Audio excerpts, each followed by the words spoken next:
Tonight on News 5 Live, Eldon Flowers and Kareem Franklin are charged for the gangland execution of Oral Leslie. Fireworks in the United Democratic Party as Jazali Azweta is sacked as Belize Rural South standard bearer. Battle of the Giant costumes will show you the kings and queens of Carnival 2023 and a world-class Four Seasons luxury resort to be built on Key Chapel. These stories and more coming up on News 5 Live. Make your summer better. Over $30,000 in cash and prizes with Smart Summer Sweepstakes. Here's how you can enter for a chance to win. Sign up for a smart postpaid, broadband, or VoIP plan.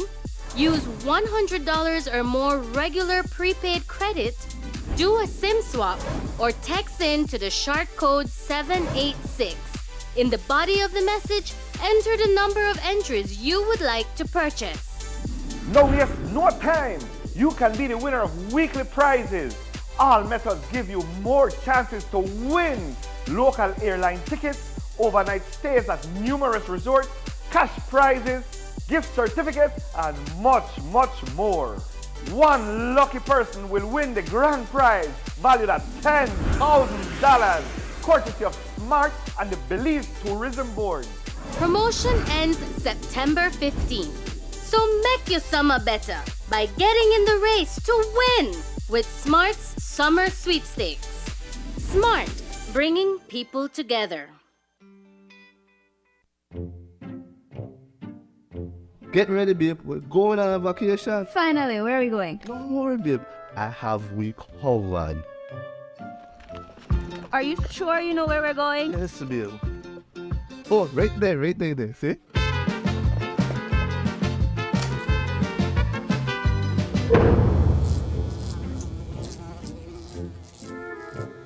Babe, the price me too good to be true. Me look much more better in that picture. When life throws you a curveball, Belize Bank has your back. With our online financing, you can turn any vacation mishap into a dream getaway.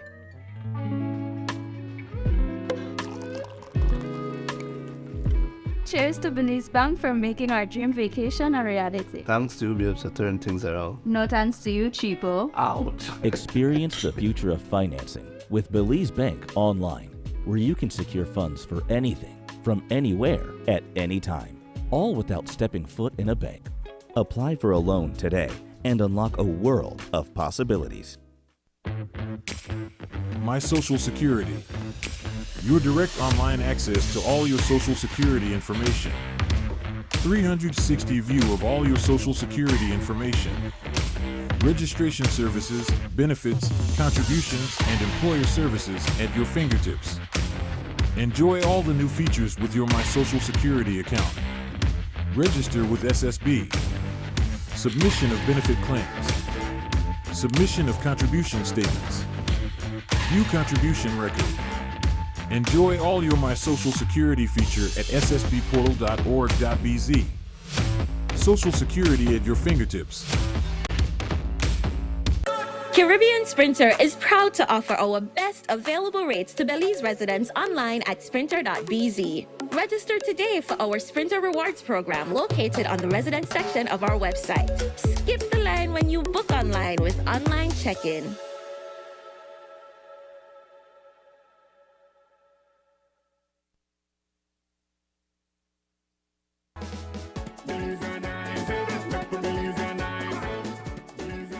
Government performance and making government more efficient and effective at what it is supposed to do. So when you're looking at the Constitution, when you're looking at any law, when you're looking at any policy or any decision-making process, part of this concept of accountability has to do with the efficiency and effectiveness to which we make decisions and to which we deliver goods and services. And corruption is a detriment to that.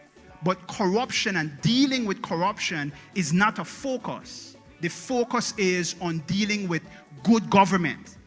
Government that is performing, government that is delivering, government that is effective.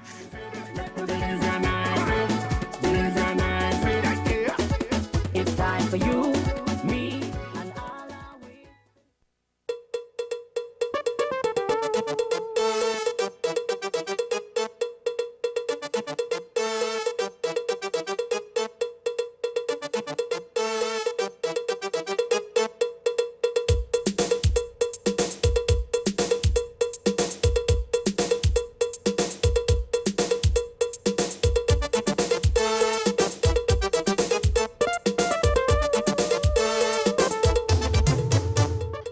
broadcast is brought to you by the Belize Bank Limited.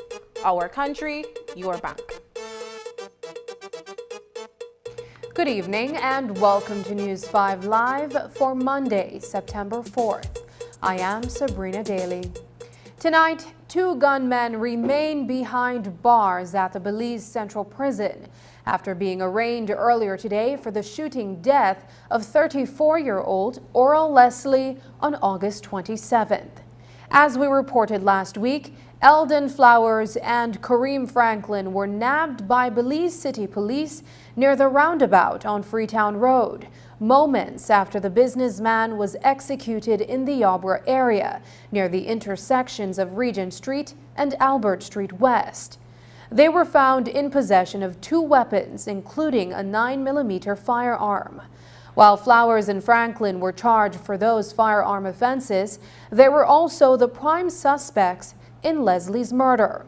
This afternoon, they appeared unrepresented before a senior magistrate, where they were jointly charged for Leslie's killing.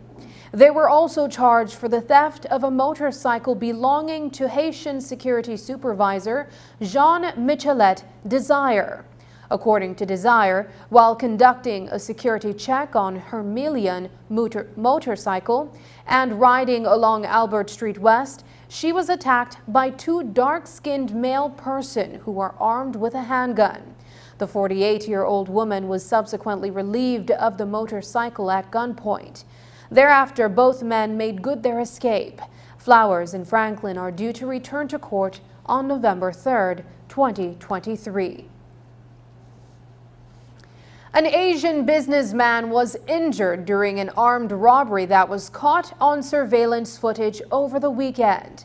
The incident took place last night in Punta Gorda town as the proprietor was closing up his restaurant for the night. During the robbery, the restaurant owner was shot in the wrist by one of 2 men who entered the business brandishing firearms. Assistant Commissioner of Police Alberto Romero provides the details. On the 30th of September 2023, around 11:05 p.m., police responded to a robbery report at Queen Street, Punta Gorda town. Upon the arrival, they found Jian Fu Chen with a gunshot injury to the wrist. Chen reported that he was at his restaurant closing the shutters when 2 male persons entered armed with firearms. A struggle ensued and he was shot to the wrist. Thereafter, one of the male persons went to the cash pan and stole an undisclosed amount of money. Thereafter, both male persons fled from the area. Chen was taken to the hospital where he was treated and is in a stable condition. We are reviewing video footage in regards to this investigation. Any suspects are there? Not at this time. No indication if these men were from across the border? No, we believe they are from Punta Gorda too. On Saturday night, a fatal accident on the Boom Hattieville Road claimed the life of 20-year-old Oscar Mayen Jr. Mayen Jr. was heading to his house in the Tropical Park community on a motorcycle when an SUV traveling in the opposite direction reportedly came onto his lane and they collided head-on. The impact flung Mayen Jr. into a ditch and he died on the spot. The SUV driven by Jules Adderley crashed into a lamppost before coming to a stop. News 5's Dwayne Moody reports.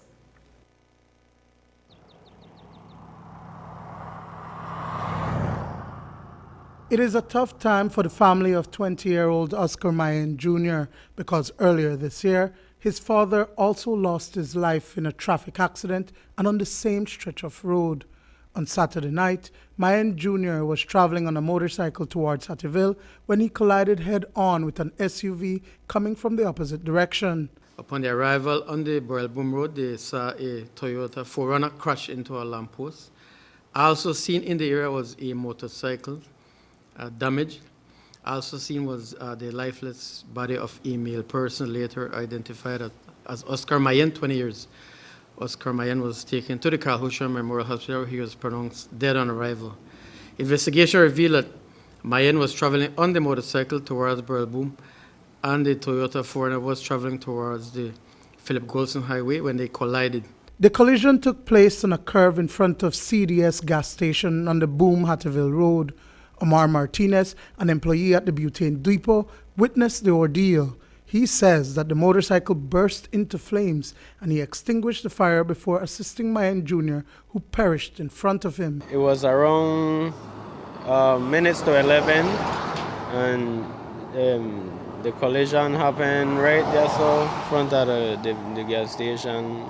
The guy was coming from, look like Boom Junction side, coming to Burrell Boom, and the guy in the 4Runner was heading out to Boom Junction, and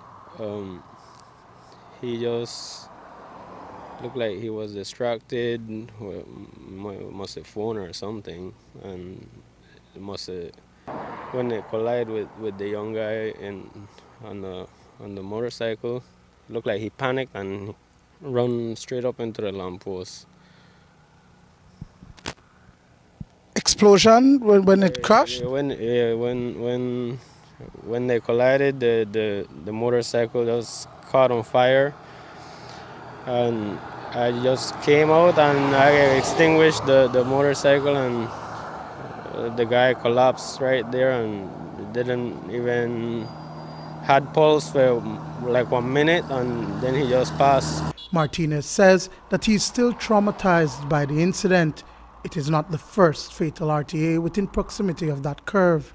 I kind of traumatized myself. I know I never did have my good night's rest last night because I was thinking all about that. It's like first time I ever witnessed somebody took their last breath in front of me. Now, in terms of the driver of the 4Runner, did he say anything? He was in shock too. You could obviously see nobody no want to kill nobody, so he was really devastated about it. You think that that speeding that one issue, and because this is a really kind of steep curve? Yes, because like you could see, well, if he made it go slow, he never broke the lamppost. The driver of the vehicle is in police custody. An investigation is being carried out into this report. The driver of the SUV, Jules Adderley, 43 years, is detained pending charges.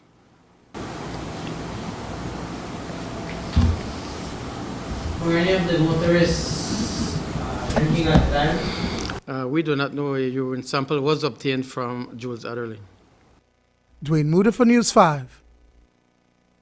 Coming up, UDP Belize Rural South Standard Bearer removed by NPC. We'll have more details when we come back. Pull up. One of my last feet, right? Well, I hope I'm not ready, because the next big thing, It here? Yo, brother, the next big thing there, hope I'm not ready. The big thing to come. My last feet, right?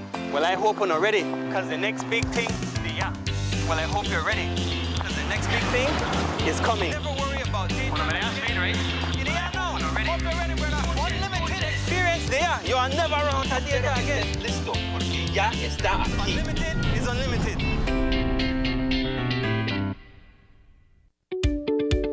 Atlantic Insurance informs our valued customers and the general public that effective September 18th, 2023, our corporate headquarters and Belcan branch will be moving. Our new location, the Atlantic Insurance Tower, located at 2.5 miles Philip Wilson Highway. All our phone numbers will remain the same. Our Colette and Albert branches will remain at their existing locations. Join the Atlantic Insurance family today and experience the future of insurance. Atlantic Insurance, insuring you from life's unexpected. Mr. Gulab Sharma and Mr. David Gegg say their Portico project will destroy only 20 acres of mangroves. But that is a shameless lie.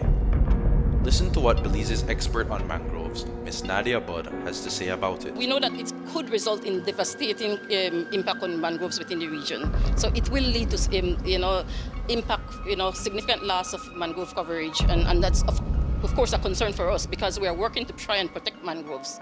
for the benefit of Belize and Belizeans. But do you believe it's in the numbers of 400 acres? Because the other developers say 20 acres. It's forecasted around, almost, 1,000, acres, no? Yeah, but so it is a concern. Yes, you heard right. It's 1,000 acres. Almost, 1,000, acres. Not 20.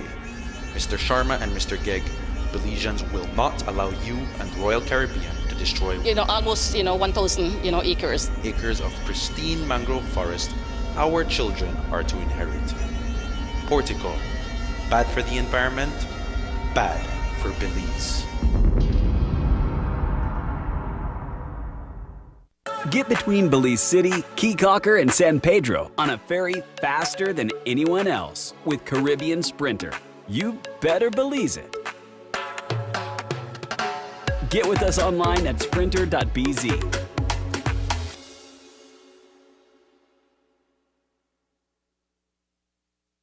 Design Depot, your all-in-one destination for transforming your living spaces. Explore the world of GE with our selection of cutting-edge appliances for functional, convenient, and modern living. Find solutions for every paint project, from home to industrial, with our extensive selection of Sherwin-Williams paints and coatings. Safeguard your home with the durability of our weather-resistant windows and doors. Elevate your kitchen and bath with the timeless elegance of Kohler sinks and faucets. Transform your space with our constantly refreshed tile inventory, always embracing the latest tile trends. Design Depot, your source for innovation, inspiration, and impeccable design.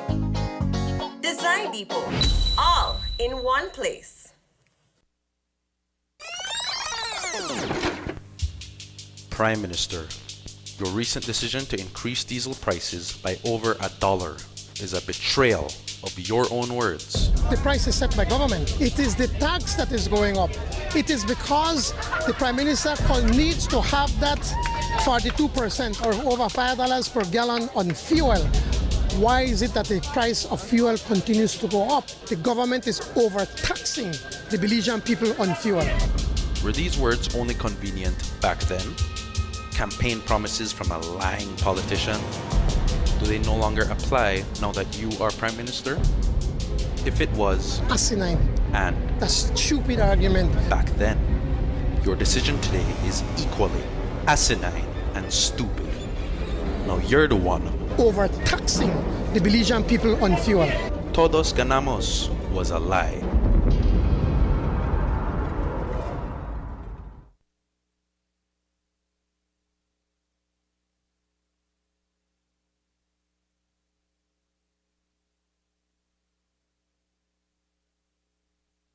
They say, no wait for the band no day again for say it me good. So, the Ministry of Education, Culture, Science and Technology in association with NICH and the National Celebrations Commission presents the Living Legend Concert honoring the Gil Harris 7 Band at 50. Friday, September 8, 8 p.m. to 12 midnight. Live at the newly named Lord Rayburn Plaza behind the Memorial Park on Marine Parade. Missy B, Lord Rayburn, Coconut Boy, Stone Jam, Super G and more will join the Gil Harris 7 Band to give you a memorable night and performance of all the Gil Harris classics and new hits. Hosted by DJ Dollar. Friday, September 8, 8 p.m. to 12 midnight. So mark it on your calendars for the Living Legend Concert Series as we pay tribute to the Gil Harris 7 Band at 50.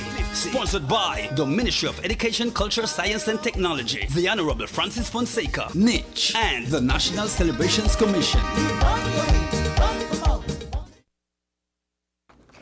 Last week, we told you about the decision made by the UDP Belize Rural South Executive Committee to disassociate itself from the UDP protest that took place in San Pedro town during the Belize Investment Summit. A release from the committee at the time stated that the executive and standard bearer, Jazali Azueta, are in disagreement of the plans to protest because it is not in accordance with the island's culture. Well, that decision did not bode well for Azueta and her team. On Friday, the United Democratic Party called an emergency National Party Council meeting for Saturday. The matter that was on the agenda for deliberation was the removal of the Belize Rural South standard-bearer Jazely Azueta and any of her executive members who sanctioned and published the public statement.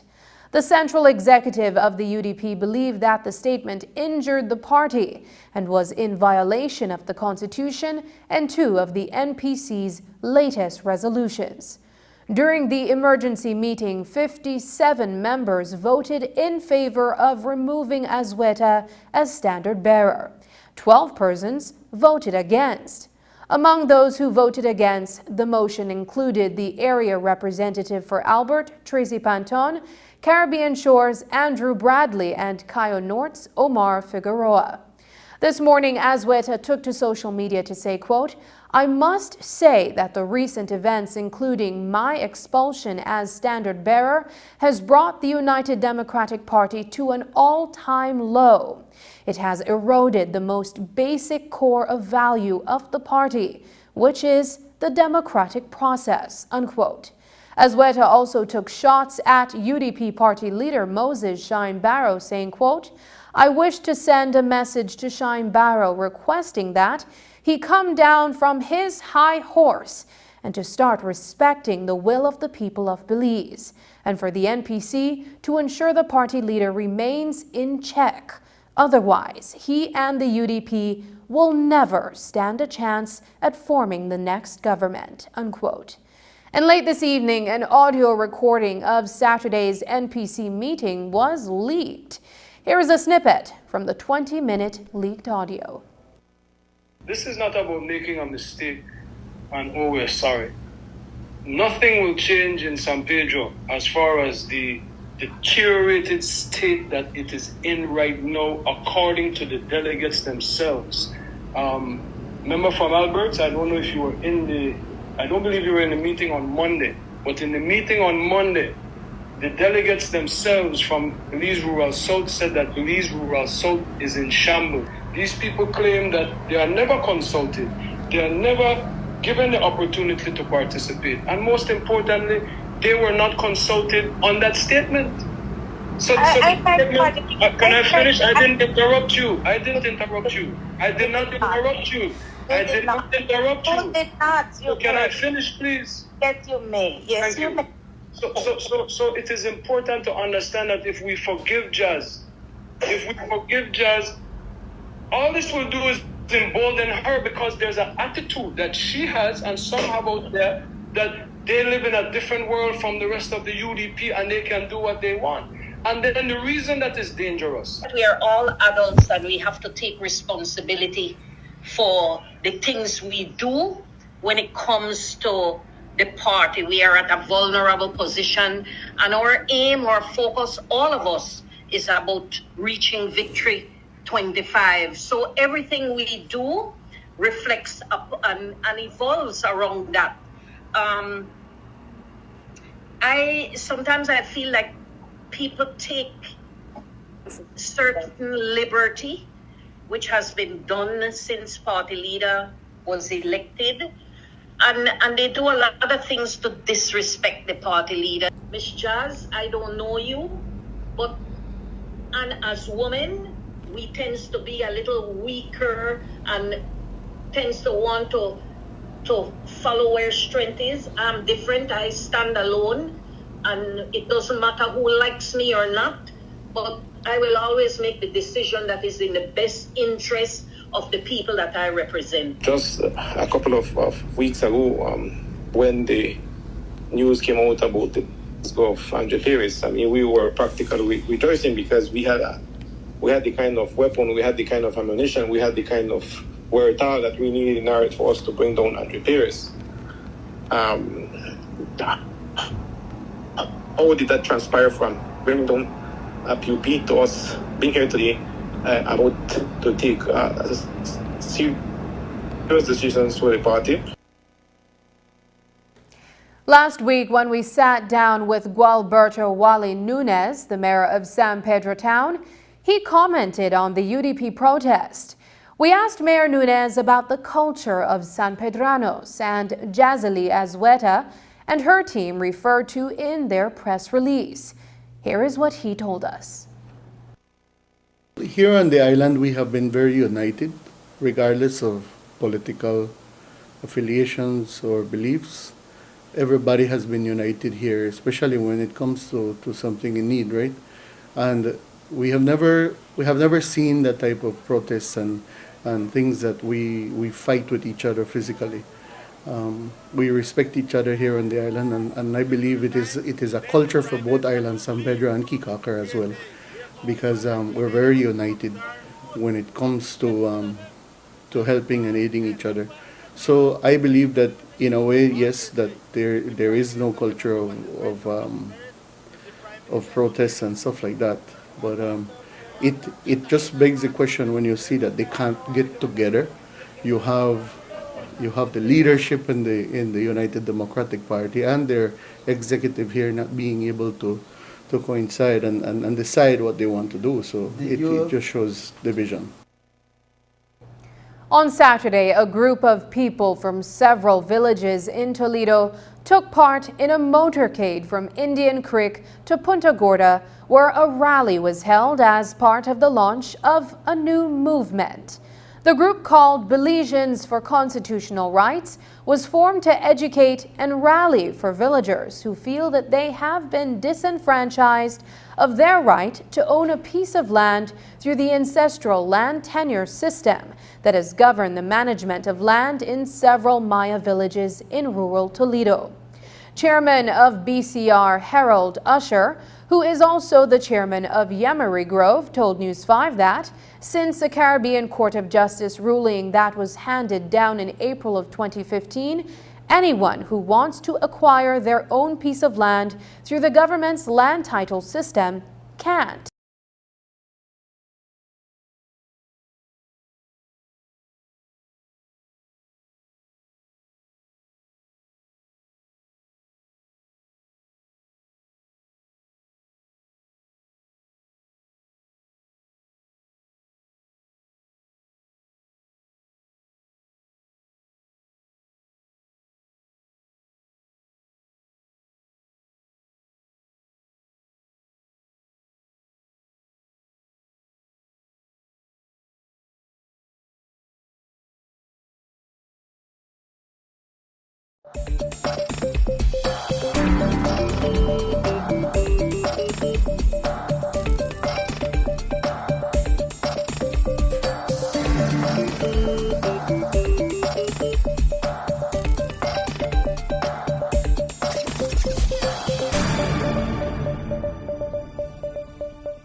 We apologize for a break in transmission due to a power outage. However, we continue our newscast.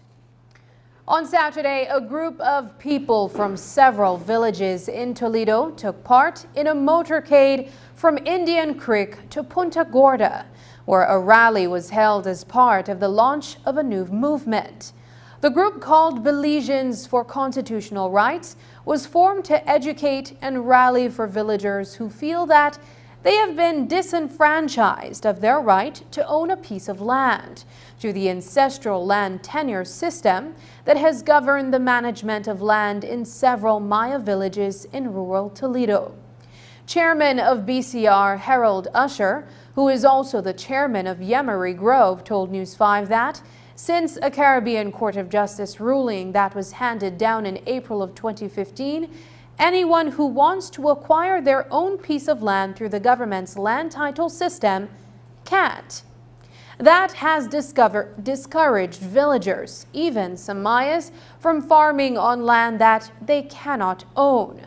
Aside from that, a draft mapping done by the Maya Leaders Alliance, which has championed the communal land rights system, has infringed on the original boundaries of several of the villages, according to some of the villagers in attendance at the rally. News 5's Marian Ali was there and filed this report. I believe that our rights has been breached within our Constitution. The PG Central Park was the assembly ground for about 100 people on Saturday evening who are either a part of or support the Belizeans for Constitutional Rights movement, a land activist group that favors the land title system instead of communal land rights, a Maya ancestral system of managing land. Chairing the movement is Harold Usher. This group was formed because of the fact that there's a number of people in the Toledo district who is being affected by this CCJ ruling, and we believe that under the constitution of our country, our rights have been infringed and that we are all being affected. I must say that the map was drawn. We were not consulted, and what we are finding out is that a number of villages, for example, Mafredai, Jacinto, Emery Grove, all the way to Elridge is being affected. We are also representing the Maya people themselves because there's a number of Mayans who they are not in agreement with this. The CCJ affirmed in April of 2015 a Supreme Court ruling of 2010 that the Mayas hold customary land rights over the land that they occupy, and that is equal to any other form of land ownership in Belize. In the process, the court also restrained the government from proceeding with commercial activities without the consent of the Mayas. The ruling has direct impact on 39 villages in the rural Toledo and Stan Creek districts. The Maya Leaders Alliance, a coalition of Maya organizations and leaders, has been promoting and defending the land rights system in these villages for years. The court ruling is not new. However, some of the villagers, including Mayas, say that new problems have arisen.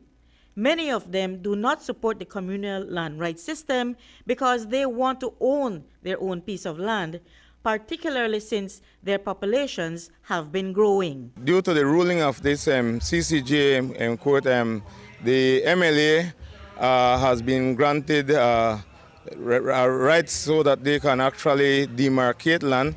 The ruling states that the government must be a part of it and that all villages must be consulted before this process is being done. However, I must state right here on this media that Emery Grove, for example, Jacinto, we have never been consulted before. I am not going to say that I'm representing on behalf of my village because that's the word that we want to refrain from, for the reason that is the word that they used when they took this matter to court. We are one Belize. We are one people. I do not believe in different culture, different race. That is what keeps dividing us. Culture, religion, and politics. You don't believe in communal lands? No, I do not believe in communal lands. That's a tradition that your ancestors introduced. May that rest in peace, because I believe, communal land, despite before our grandparents, my grandparents, they used to live in harmony and peace. They never had this issue until now that this organization came. So now with this communal land now, all about 10 families, they in favor of the communal land out there. They have so much land they just hold, but they're not working it. But okay. You can't go touch it. And how many more need? How many? You said 10 families have and then they hold on to it. How many more need and can get? I tell you what, 3/4 of the communities, they know how, right? Okay. 3/4. I can understand, like, because some young people are just 18 years old, they just married. They can't get one house part to build a house, right? Okay. So now when they try fight, we get out of this thing. The mayors who were present at the rally, including First Alcalde of San Marcos Village, Marcos Chuck, and Pueblo Viejo villager Dalia Shaw, say many of the Maya people want to move away from communal land rights for economic reasons. If you don't got one land title, you cannot go to the bank and borrow something because you don't got nothing. Okay. But if you have something, you want to invest something and you pay back your loan, actually you get back your land paper. Finance is one of the main issues that we have down here. So in order for them to go to the bank, for example, they want to go for a student loan. They cannot get a student loan because they do not have anything to provide, for example, to say a land title. So I believe that this has been a hindrance to not only education but also to development. While the Maya villages have pointed to problems that they've experienced as a result of the court ruling, the predominantly Garifuna community of Barranco is also seeing challenges of its own. The Barranco Village Council did some work 2014 before the 2015 consent order referenced land distribution in the Barranco area.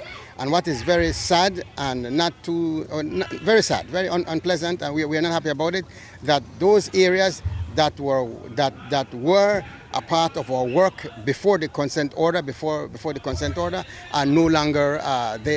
We are waiting for the release or whatever the case may. I don't know what word to use. That we cannot pay our taxes. Yes. We're having difficulty occupying the area the way we used to. Yes. Okay, and that is a major issue for us. The Barranco border was set long time ago, and so because of 2015 consent order, we have not even done the delimitation process. Chairman of Belizeans for Constitutional Rights, Harold Usher, feels that the problems can be remedied if the matter were to be put back to Belizeans to decide how the lands in the affected communities should be managed. Remember, you are infringing on our constitutional right. The least that can happen is that you can take this thing to a referendum. Let the Belizean people speak. People will decide on whether or not they would like the entire Toledo district, as we are seeing on the map, and a portion of the Stan Creek to go on their communal land. Reporting for News 5, I'm Marion Ali. $855,000 Belize dollars. That's the amount of funds the government of Belize was able to secure through grant funds from the European Union's Technical Cooperation Facility. The funds will be used to support the Ministry of Economic Development in managing the National Development Strategy and for development of partnership coordination. The ministry manages majority of the EU programs, and so the support also goes to establishing a secretariat to work on cooperation internally and internationally. The agreement was signed earlier today. The agreement comes in good time. Additionally, it proves and it shows the great relationship that we have with the European Union and the European Union with Belize. And then the impact that it will have is a very key impact, because it will generate 4 jobs, plus it will have a component there to sponsor the next Belize Investment Summit as well. So, but it have 4 vacancies that will be impacted, and that is that it will help us in with a consultant to strengthen SIB's system in order to help us to monitor projects that are being implemented, especially in terms of the medium-term development strategy. It will help us to hire a consultant that will provide support in terms of monitoring, reporting, and learning of the MTDS, And then the third one is to hire a secretariat that will help us to strengthen the relationship with the donors The European Union is providing support to the Ministry of Economic Development in Belize to better fulfill their role as in coordinating on one side internally among ministries, departments and agencies inside the government of Belize of all the development cooperation aspects and on the external side coordinating are also with all the international development partners active in the country, among them the European Union. For the first time, a regional vice president of the World Bank has visited Belize. Over the past week, World Bank Vice President for Latin America and the Caribbean region, Carlos Jaramillo, has been here.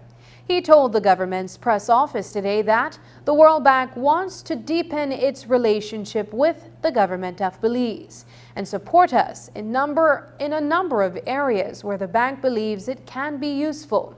Jaramillo said that the World Bank wants to help countries that aim to eliminate poverty and improve their development.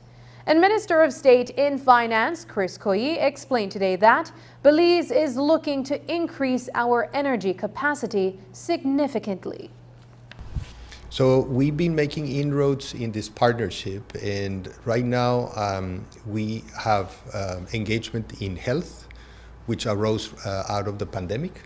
We have now support in agriculture. And yesterday I was able to visit these farmers and trying to see how we can help them more with better technology and more investments. We have engagement also in helping the government with their fiscal management and debt management. We have done a public expenditure review with special focus on areas of education and health, where we hope that we can continue to be useful.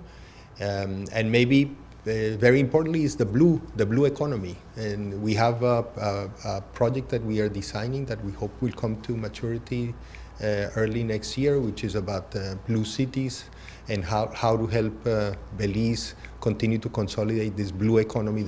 Now what we're looking at, not only the Blue Cities program, but also the battery energy storage. I think it's no secret the challenges in the energy sector that Belize has, partly of our own doing, in that we have grown far faster than was projected, and so we are meeting peak demands that are impacted by the supply or the constraints of supply that we have locally and from Mexico. So it's important for us to move very quickly in terms of improving the energy available for our local demands.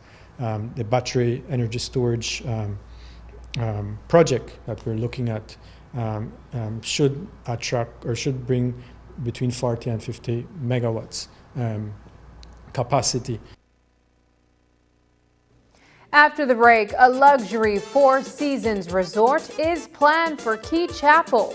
We'll tell you about that, but first, here's a weather update with data from the Belize Met Service.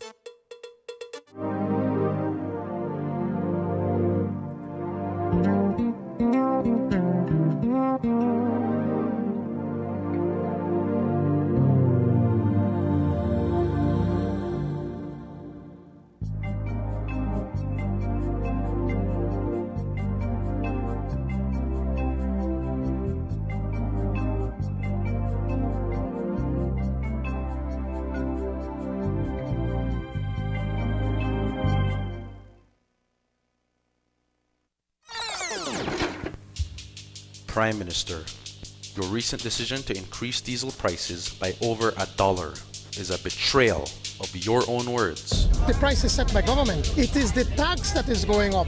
It is because the Prime Minister needs to have that 42% or over $5 per gallon on fuel. Why is it that the price of fuel continues to go up? The government is overtaxing the Belizean people on fuel. Were these words only convenient back then? campaign promises from a lying politician? Do they no longer apply now that you are Prime Minister? If it was, asinine, and a stupid argument back then, your decision today is equally asinine and stupid. Now you're the one overtaxing the Belizean people on fuel. Todos ganamos was a lie. The Pan American Health Organization, PAHO, proudly celebrates its 120th anniversary of service and achievement in the Americas. PAHO began operating in Belize in the early 1950s. PAHO committed to providing technical cooperation to strengthen the capacity of Belize's health sector and improve the health of the people of Belize. The Malaria Eradication Program, which began in 1974, is one of the great success stories of PAHO's collaboration with the government of Belize. Since December 2018, Belize has reported 0 cases of malaria, placing the country well on track toward malaria elimination. For other vector-borne diseases like dengue, chikungunya, and Zika, PAHO led public health responses in Belize, which included surveillance, prevention and control, and the mobilization of resources. The emergence of the COVID-19 pandemic in 2020 presented the greatest global public health challenge in recent history. In Belize, PAHO supported the Ministry of Health and Wellness by training lab personnel to diagnose SARS-CoV-2, evaluating isolation and long-term facilities, providing technical guidance for decentralized testing, and supporting procurement of COVID-19 test kits, medical and laboratory equipment and supplies, PPE, and IT communication equipment and materials. PAHO facilitated the acquisition of COVID-19 vaccines through COVAX and supported the COVID-19 vaccination rollout, contributing to 64.62% of the target population being fully vaccinated by December 30, 2021. PAHO has built national capacity through specialized training to address non-communicable diseases such as heart disease, cancer and diabetes, which have been leading causes of death in Belize. With PAHO's support, all public hospitals have been certified as baby-friendly hospitals, as have 3 public polyclinics. The Smart Hospitals Initiatives was launched in Belize in 2016 and to date has retrofitted 5 health facilities countrywide. In collaboration with the Ministry of Health and Wellness, PAHO is providing safer, greener, climate-resistant health facilities to deliver care in disasters, generate operational savings, and reduce disaster losses. The launch of the National One Health platform in October 2022 will foster a coordinated, multi-sectorial collaboration to address the full spectrum of disease control, from prevention to detection, preparedness, response, and management. PAHO Belize will continue its decades-long commitment to the government and people of Belize in achieving the highest standard of health and well-being for all persons through universal access to healthcare, universal health coverage, resilient health systems, and quality health services throughout the life course.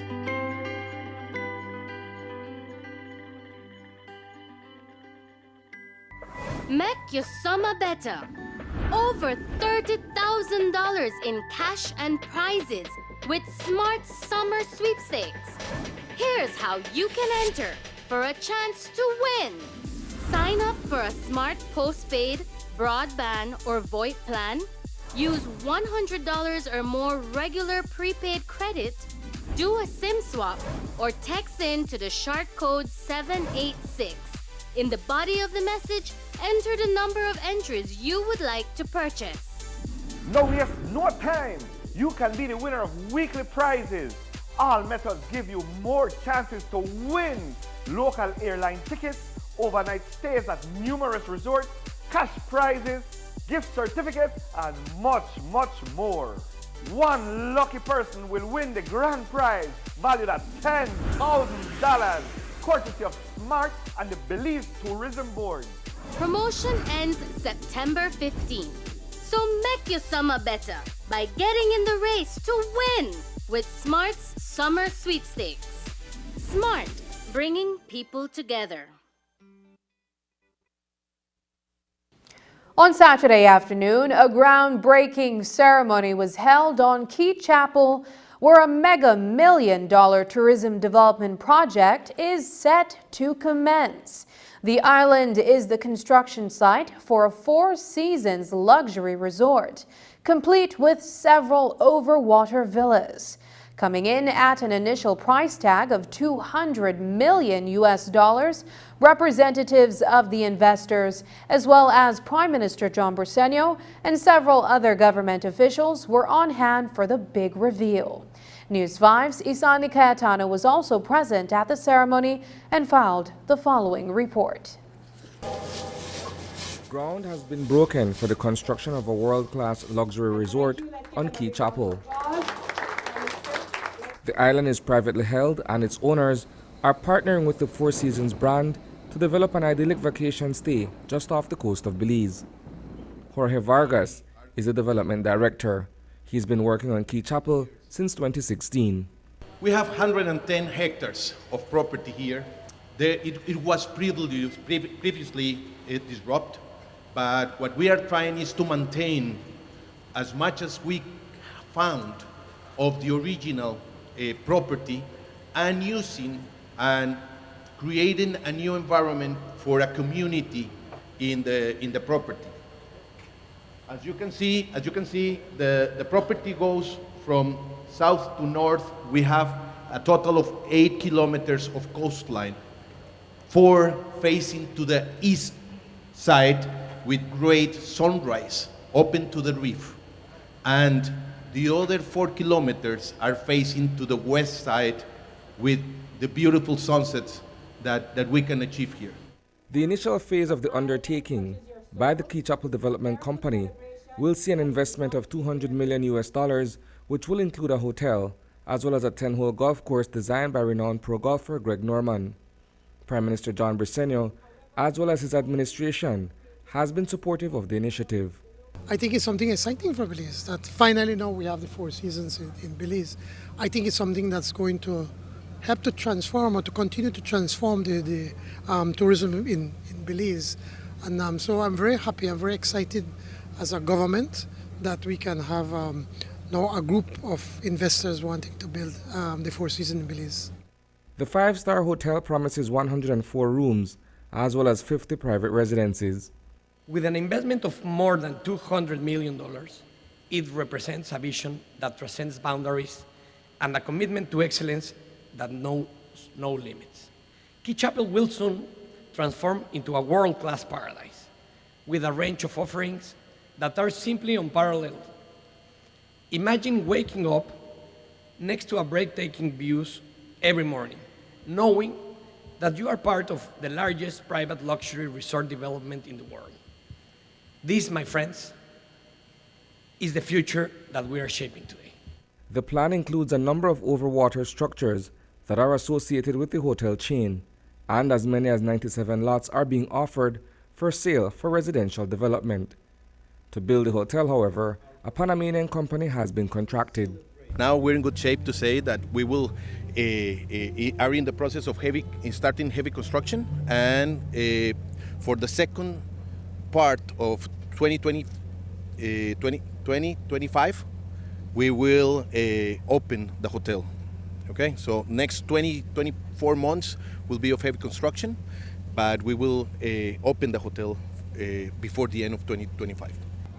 Develop a project of this level requires skilled companies and people that if a market is not prepared, we need to consider bring other companies. Specifically, the general contractor that we brought to this project is a company, and it has experience not only in Panama but also in Costa Rica. The project will see over 1,000 employment opportunities being created. It will also see more jobs being made available once the resort is open for business sometime in 2025. Now here we have the Four Seasons. One investment is bringing in $200 million that they expect in the next 2 years to be able to invest in Belize. It speaks volumes about the kind of confidence that they have, the kind of excitement that they have in Belize, and for them to see something special in Belize, that they're saying we're prepared to put $200 million as a first part of their investment, and because They see that Belize is well placed, that Belize, the natural beauty that we have, and let's not forget the people. The people also makes it even more special. We're warm, we're friendly, we're open, and we are out embracing. I mean, because we live in a melting pot. Reporting for News 5, I am Asana Cayetano. The 2023 Carnival Road March is less than a week away, set for this Saturday, September 9th. The season has been in full swing since May of this year, but it's Mass Camp Week and News 5 will be bringing you live coverage of the pre-judging leading up to the Road March.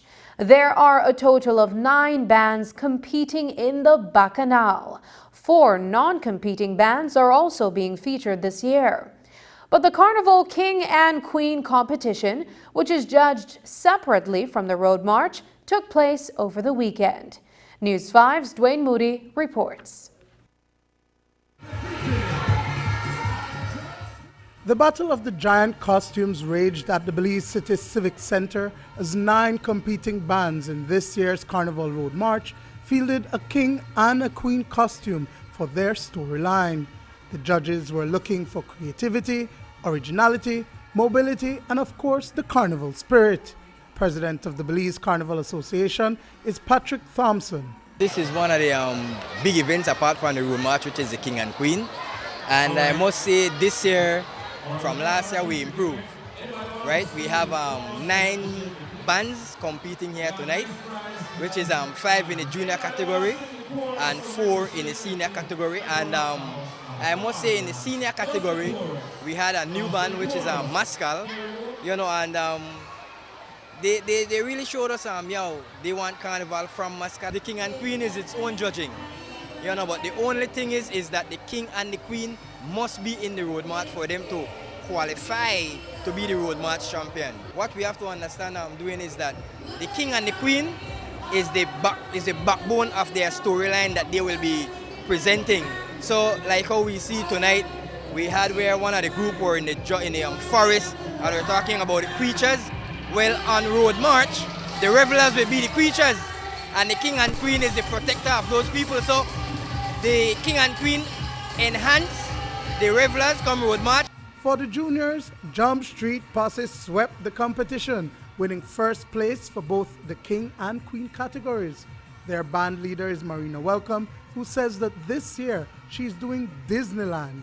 Her queen captured the Little Mermaid and her king was the Beast from Beauty and the Beast. I told my daughter Crystal, I said, honey, I said, guess what? We are doing mermaid. She said, mommy, but how? I tell her, give me a day or 2. Thing will happen, right? And I sat down and I think. I sleep with my book in my bed as usual. And ideas just started to pop. And one night again with the Beast, I was in the bed and I click on Beauty and the Beast, right? And I said, okay, I'm going to do this Beast my way. Last year's defending champion, Soca Massive, captured second for Queen in the junior division, while its king got third. Pauline Bradley says that her theme is Soca Monarchy. My queen is Queen Brene and King La Fool. It's, you know, in monarchy days, or I should say in medieval times, you have the kings, the queens, and the, when they have a jubilee or any kind of event, they have the jesters, who is the main event, who entertains them. So that's why it's Gustave the Fool, who is the jester, and Queen Brene. In the senior division, the giant costumes were immaculate, and it was without a doubt a tough decision for the judges to determine the winners. The gap in the scores was small, but in the end, Belizean Jewels won Queen, while its king took third place. Khadija Tunretrige played Queen Medusa. A couple of the pieces that you see me wearing, I made them in Texas. Okay. The other pieces were made here, but we couldn't really put everything together until I got to Belize the day before the competition. So it was a hit or miss. And every year, Belizean Jewels, we try to dance with a purpose behind it. And our theme for this year is when masculinity and femininity collide. So we want to make the nation know that femininity and masculinity can coexist happily. And we chose Medusa and Poseidon to put that forth. Mother Nature Creation won first place in the King category and was also able to snag second place for Queen. It was an impressive showing as they featured the black jaguar as the protector of Mother Earth. The Queen costume is a forest. And within the forest, the black jaguar, which is the king, he protects everything within the forest, which is me, I'm the queen, Queen Orchis. So he protects everything within my forest. And then the jaguar was the king, right? Yeah, the jaguar was the king. How did you guys come up with this idea? Well, we always have a story or a line behind everything through Belize. So we just bring out the Belizean rainforest, and then we bring everything that was in the Belizean rainforest to life. So Kamoka won second in the senior king category and third for its queen. My king represent my first section, which are the gangs where they destroy our nation, things where they happen every day. And my queen are the angel, the guardian angel, where God over all. I always try put out my best, even if it means I'm not sleeping, I'm not working, I'm just, that's what I love. It's what we love, everybody where they are, especially band leaders, hats off to them. I mean, everybody may look good tonight, like even the kids, everybody may look really good tonight. Like I said, every year, everybody up their game. And tonight, we improve. Dwayne Moody for News 5. The Football Federation of Belize says the Belize national men's football team is ready to compete in the 2023-2024 CONCACAF Nations League. This is the league that qualifies countries for the Gold Cup and positions them for the World Cup qualifiers. Team Belize is grouped with St. Vincent, French Guiana, and Bermuda. Today, the team left the country to play 2 matches, the first against St. Vincent and the second against French Guiana.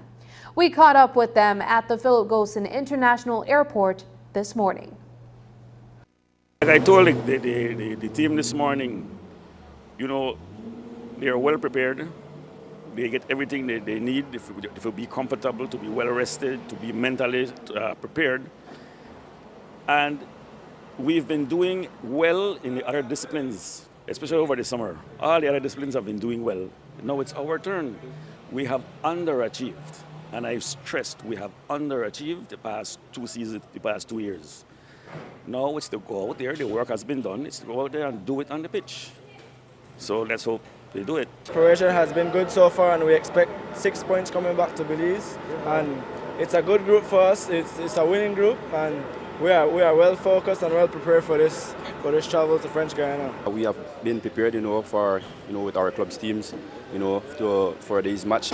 These matches is nothing new to us. We've been playing competitive match, and we just here, we go out there and to try to get the job done. Well, I think it's the new start that we have. It's a brand new tournament where that we have everybody is at 0 points. So for us now, it's to get our first 3, and then that's going to encourage us to get the 6 points, and then we go from there. We have more of our players who are playing international and getting international training.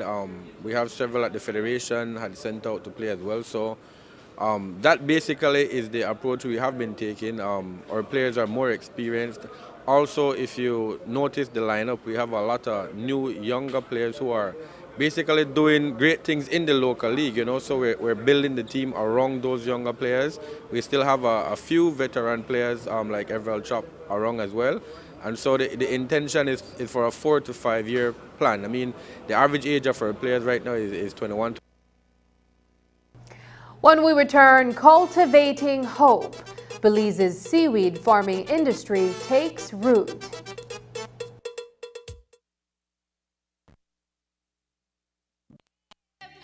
When you want to repaint the guest room, remember to fix the faucet too. Take a break from rising prices and come into Brothers Habet or Habet and Habet for our sizzling September sale. Shop and save with these great deals, like 15% off select brands of our signature paints, and 20% off all Piso Forte tiles and all cement outdoor tiles. Plus, big discounts on Thinset. But it doesn't stop there. Get 15% off all Moen products and 30% off clearance models. Enjoy 15% off Sunlight aluminum and vinyl windows and doors. And get 20 to 60% off decorative light fixtures. Come on down and celebrate September with incredible deals at Brothers Habet and Habet. Call, WhatsApp, or email us for more info. Happy September, Belize.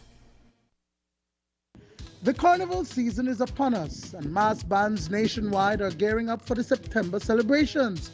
Be a part of this festive season by having your company float in this year's Carnival. Interested businesses can email us at Belize Carnival Association 19@gmail.com or give us a call at 670-9230 or 610-4466. Join us and make we shake the place. Mr. Gulab Sharma and Mr. David Gegg say their Portico project will destroy only 20 acres of mangroves. But that is a shameless lie.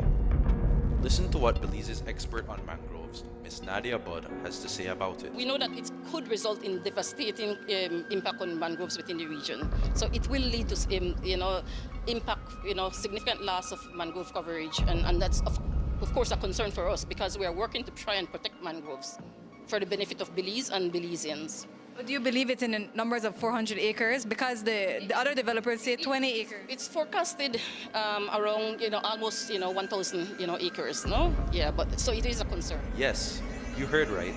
It's 1,000 acres. Almost, 1,000, acres. Not 20. Mr. Sharma and Mr. Gegg, Belizeans will not allow you and Royal Caribbean to destroy almost 1,000 acres of pristine mangrove forest our children are to inherit.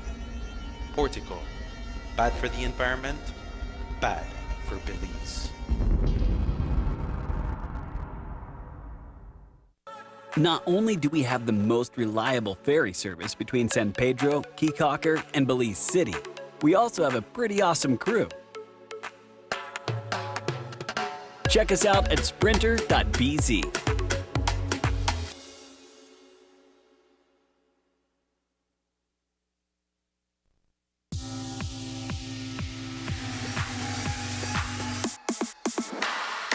Sign up for Smart Share Plan and save big. Whether you're a small entrepreneur starting up your business, a student on a limited budget, or a family trying to save, this is the plan for you. With unlimited SMS, calls, and data, we help you save. Get up to 5 lines for as low as $30 per line monthly, only with Smart. Sign up today at any Smart showroom or sales manager countrywide. So get your business going, share more memories with friends, and be ready for the day with Smart.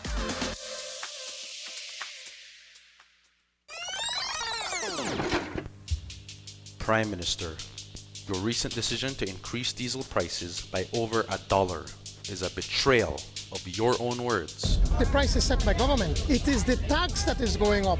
It is because the Prime Minister needs to have that 42% or over $5 per gallon on fuel.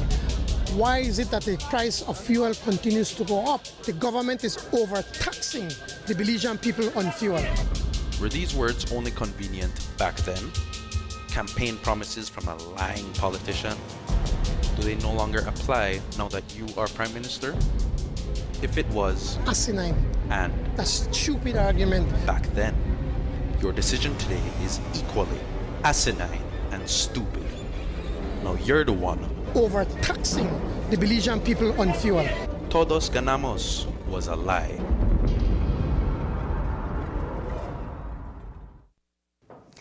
A 4-day training funded by the Nature Conservancy and facilitated by the Belize Women's Seaweed Farmers Association ended on Friday. The training focused on seaweed farming, and more than a dozen participants learned how to cultivate seaweed. Seaweed offers more than what meets the eye. It promises alternative livelihoods for fishermen. It's a great value-added component, Beyond its economic value, seaweed plays a crucial role in combating ocean acidification and climate change by acting as a carbon sink and safeguarding coastlines. Hippolyta Novello reports. Located off the coast of Placencia near Reiki, a seaweed farm, and hard at work, seaweed farmers. About 14 of them split into two groups. One dives into the sea to clean the farm, while the other begins to prepare the seaweed to be planted. They tie branches of seaweed to a 50-foot long rope. It looks easy, but there's a technique to it. It's a lot of hard work and it's time consuming, and it has to be done right. It is a lot of work. I mean, if you love the ocean and you love what you do, like, you don't look at it as a lot of work, but it is for people who probably don't have the experience. And with the training funded by the Nature Conservancy and in collaboration with the Belize Women Seaweed Farmers Association, the participants of this seaweed farming training now have much more experience. They were taught how to set up a farm, and not just how to set up a farm, but site selection, which is very important. And in doing that, you have to know exactly the location where you're gonna set your farm up, as in away from corals, not over too much grass beds, not too close to mangroves, and also not close to like where grazers, fish grazers are. And so it's very important to teach them the right way and the right style to create your own farm. That's one of the goals, to have the participants create and maintain their own seaweed farms. But you might be thinking, why seaweed? Well, why not seaweed? It offers an alternative livelihood for fisher folks. Seaweed offers numerous benefits. It's rich in nutrients and can be a beneficial value-added product. Ask Rena Usher Ordonez. She is the owner of Southern Queen Products, which she founded in 2020. Her products rely heavily on seaweed as a value-added component. I make it in the powder form, and I also use it as a gel, and I do the infused sea moss as well. So I use it in 3 different ways, making hair, skin, and face products. So I have like serums and the face mask that helps to clear up your skin. I have the hair oil, infused hair oil.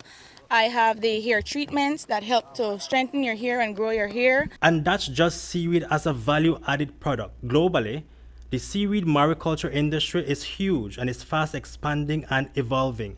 The sector is dynamic. It's worth billions of dollars, and the association recognizes this and sees potential in the industry in Belize. Here in Belize, we have very high quality seaweed. We're a non-industrialized country, and so our seaweed is, we think, cleaner, and it has more nutrients than, let's say, something that comes from Indonesia.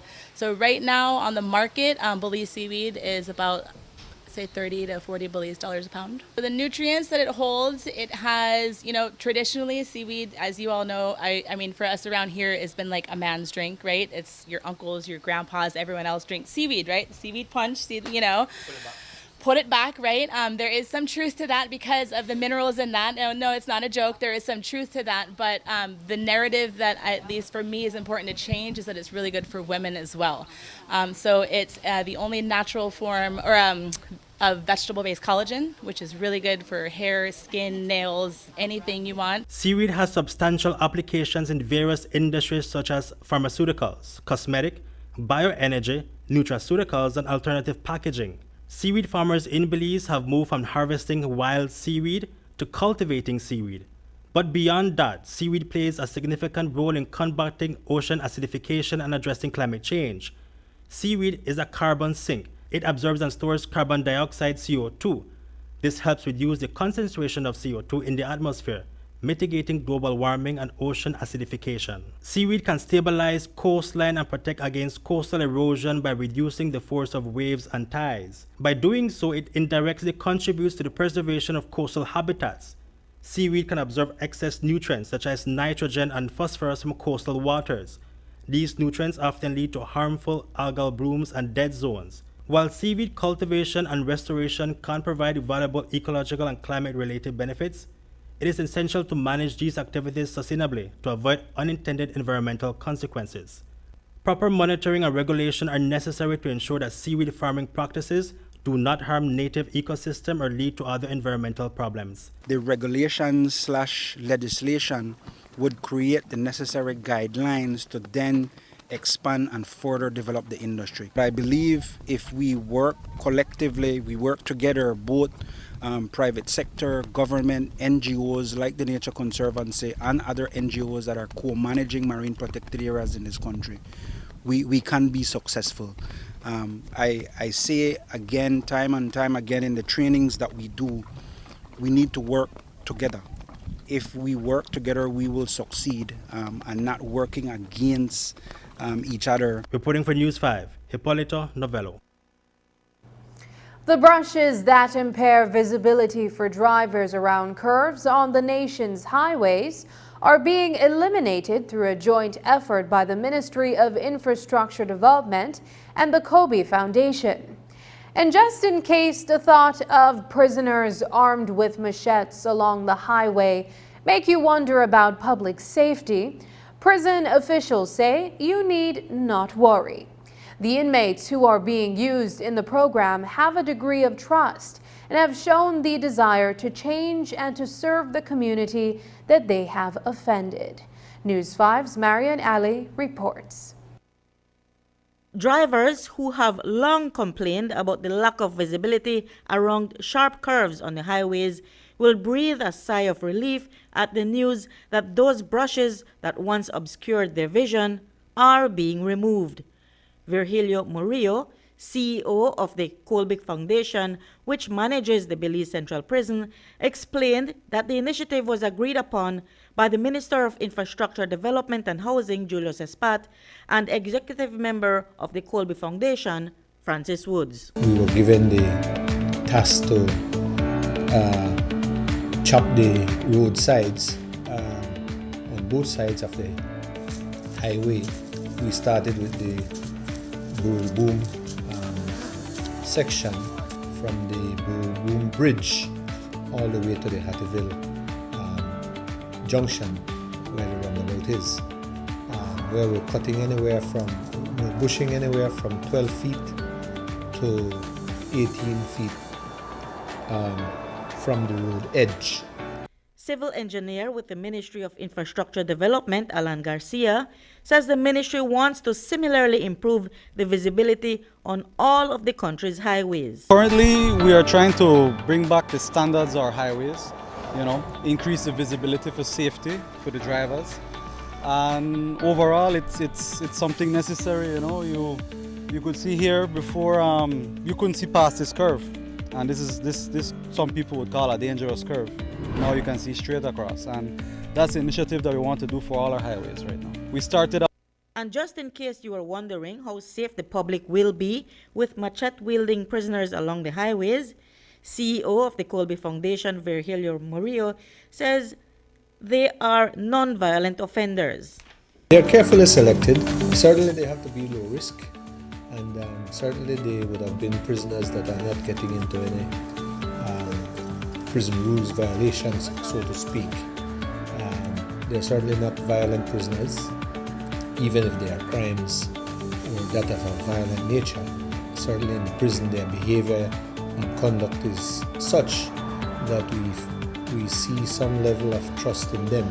One of the inmates, Lenny Bengoshe, says doing this work gives them a chance to repay society for the wrongs that they have done. I enjoy this program because then actually we're just helping the people, right, and we're giving back to society. Because then the things that we have done already, and so we try to show our apology to that. We're sorry for what we have done, so we give back to the society what we're doing. Murillo says that 50% of whatever the prisoners earn from the work they do is set aside for when they leave the prison. Reporting for News 5, I'm Marion Ali. Up next, Beacon Softball Club wins second consecutive national title. My name is Denise Mala. I had an aunt, one of my mom's sister, that we believe died from cancer. She was relatively young. And my sister passed from cervical cancer. I have been doing annual checkups. Recently, after one of the annual checkups, I noticed, a change in one of my breasts. I went for the next checkup earlier and I brought it to the attention of my treating doctor. He looked at it and he said he didn't like what he was seeing. A biopsy was requested and then the biopsy came back positive. When you first find out these things, you think about a lot of things, and then eventually it comes around to the finance. I recalled this insurance, critical illness insurance that I had that I was paying. And that was probably the first time I read that contract. I read it in its entirety. And then I recognized that, this is going to assist me. I called the office, spoke with my agent. He was very helpful, guided me through what I needed to do. So I went through the process and I communicated with him a couple times and he just informed me what was happening. In a pretty short period of time, I was paid my insurance. This plan that I had been paying for many years, in my time of need, that came through for me. Having that insurance helped me significantly. It is absolutely something that everyone should consider because you never know when you're going to need it.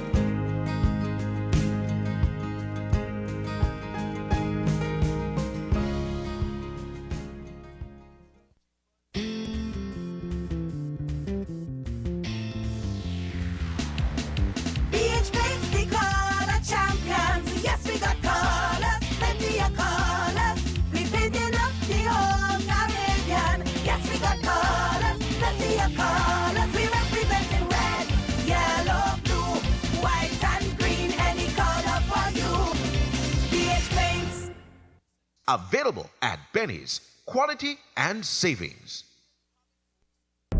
Mr. Gulab Sharma and Mr. David Gegg say their Portico project will destroy only 20 acres of mangroves. But that is a shameless lie.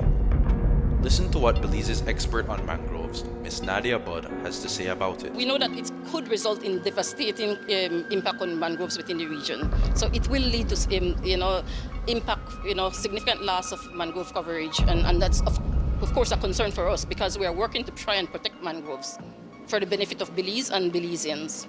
Do you believe it's in numbers of 400 acres? Because the other developers say 20 acres. It's forecasted around, almost, 1,000, acres, no? Yeah, but so it is a concern. Yes, you heard right. It's 1,000 acres. Almost, 1,000, acres. Not 20. Mr. Sharma and Mr. Gegg, Belizeans will not allow you and Royal Caribbean to destroy almost 1,000 acres. Acres of pristine mangrove forest our children are to inherit. Portico, bad for the environment, bad for Belize.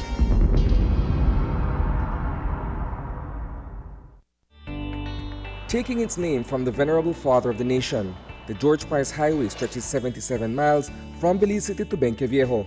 Originally built in the 1930s, this cross-country highway system is the artery that links Belize to Central America at the western border with Guatemala.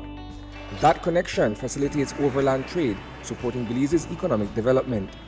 Winding its way across the scenic countryside, the George Price Highway, from Roaring Creek to Esperanza, has been fully reconstructed to meet international standards, with particular emphasis on road safety. A shorter and hassle-free commute is best enjoyed when everyone obeys the traffic laws. To reduce the number and frequency of road traffic accidents, it means that a seatbelt must be worn at all times, and the speed limit observed when traveling along the highway. It also means that pedestrians must use sidewalks and crosswalks where available. Buses should only board and discharge passengers at a designated bus stop. Road safety is everyone's responsibility. It begins with you.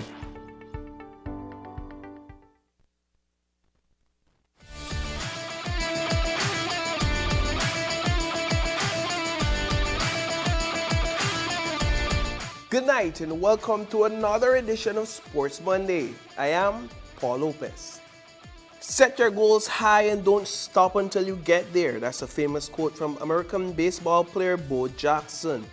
Over the weekend, the Belize National Softball Federation resumed the 31st Women's Softball National Championship in Belize City after the event rained out last weekend. The first of the two matches of the day was between the Beacon Softball Club and Roaring Creek Grace Kennedy. After 2 hours of playtime, Beacon Softball Club won the match 5 runs to 4, securing their spot in the championship match against Kamalote Play Tune. We're at the bottom of the second inning. Delcid Lizama for Beacons is on second base. Marty Nicholson is batting. The ball is pitched and Nicholson sends it down the line along third base. Shanae Williams is unable to stop that one. Lizama sprints from second base and makes it home safe. The third base umpire calls the hit a foul, but the home base umpire says it's a fair ball. That's 1 run for Beacon. We are now at the top of the third inning. Natira Koi is up to bat for Kamalote Play Tune. Lynn Perez is on second base. Koi connects and sends the ball down the middle. Perez sprints from second towards home base. The catcher makes an incredible effort to receive the throw, but Perez slips past her. The catcher is unable to keep hold of the throw. That is 1 run for Kamalote to tie the game. It's the top of the fifth inning. Patricia Budna is up to bat for Kamalote Play Tunes. Runners are in second and third with 2 outs. The ball is pitched to Budna. The ball gets away from the catcher. Samantha Casey sprints to the home plate, and she is safe. That is 2 runs for Kamalote Play Tune to take the lead. At the bottom of the fifth inning, ball pitched to Kesslyn Lizama. She hits the ball towards second base.